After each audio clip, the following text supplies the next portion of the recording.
Hi అండి. నమస్తే. Welcome back to ఉమ్మ చేతి వంట. ఈరోజు మన వీడియోలో టేస్టీ చికెన్ పకోడీ రెసిపీ చూపించబోతున్నాను. ఈ పద్ధతిలో గనుక చికెన్ పకోడీ చేస్తే పక్క వాళ్ళకి ఒక్క ముక్క కూడా ఇవ్వకుండా తినేస్తాం. చికెన్ పకోడీ అంటే ఇష్టం లేని వాళ్ళు ఎవరుంటారండి? ఉదాహరణ మా పాప. అసలు చికెన్ అంటే తిందు. అలాంటిది చికెన్ పకోడీ అంటే అసలు ఎంత ఇష్టంగా తింటాదో. చికెన్ పకోడీని ఈ కొలతలతో చేస్తే ముక్క అనేది ఆయిల్ పీల్చకుండా టేస్ట్ సూపర్ ఉంటుందండి. మీలో ఎవరైనా నా ఛానల్ని ఫస్ట్ టైం చూస్తున్నట్టయితే ప్లీజ్ సబ్స్క్రైబ్ చేసుకుని పక్కనే ఉన్న బెల్ ఐకాన్ క్లిక్ చేసి ఆల్ అనే బటన్ క్లిక్ చేస్తే నేను ఎప్పుడు వీడియోస్ పెట్టినా మీకు నోటిఫికేషన్ వస్తుంది. మరి ఇంకెందుకు late, tasty chicken pakodi recipe చూసేద్దాం.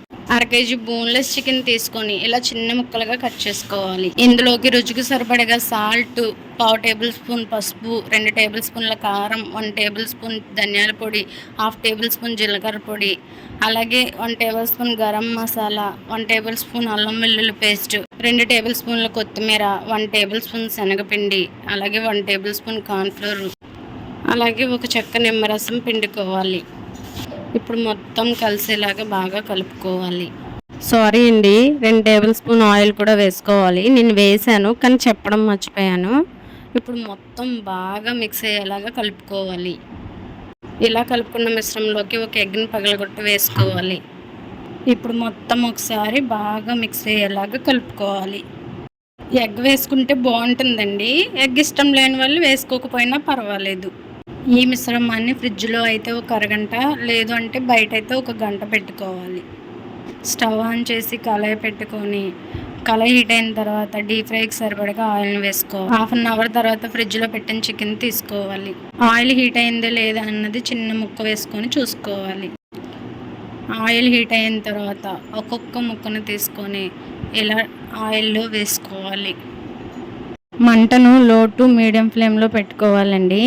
అలా అయితేనే చికెన్ ముక్క లోపలకంటూ ఉడుకుతుంది. ఒక 3 మినిట్స్ అలా ఫ్రై అవనివ్వాలి. 3 మినిట్స్ తర్వాత రెండో వైపు టర్న్ చేసుకోవాలి. చూడండి, ఇలా గోల్డెన్ కలర్లోకి వస్తుంది. ఇలా రెండు వైపులా టర్న్ చేసుకుంటూ ఒక 5 మినిట్స్ ఉడకనివ్వాలి.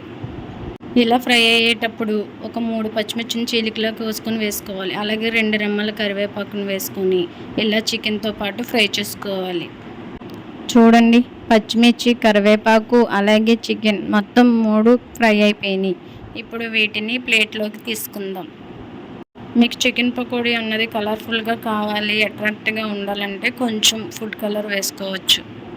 మీ ఇంట్లో కూడా మీ పిల్లలు చికెన్ తినకపోతే ఈ విధంగా చికెన్ పకోడీ చేసి పెట్టండి, చాలా ఇష్టంగా తింటారు. అంతేనండి, simple and tasty chicken pakodi ready అయిపోయింది. చూడండి, పైన క్రిస్పీగా లోపల సాఫ్ట్గా చాలా బాగా ఉడికింది. మీరు కూడా ఇంట్లో ట్రై చేసి ఎలా కుదిరిందో కామెంట్ చేయండి. మీకు ఈ వీడియో నచ్చినట్టయితే లైక్ చేసి మీ ఫ్యామిలీ అండ్ ఫ్రెండ్స్కి షేర్ చేయండి.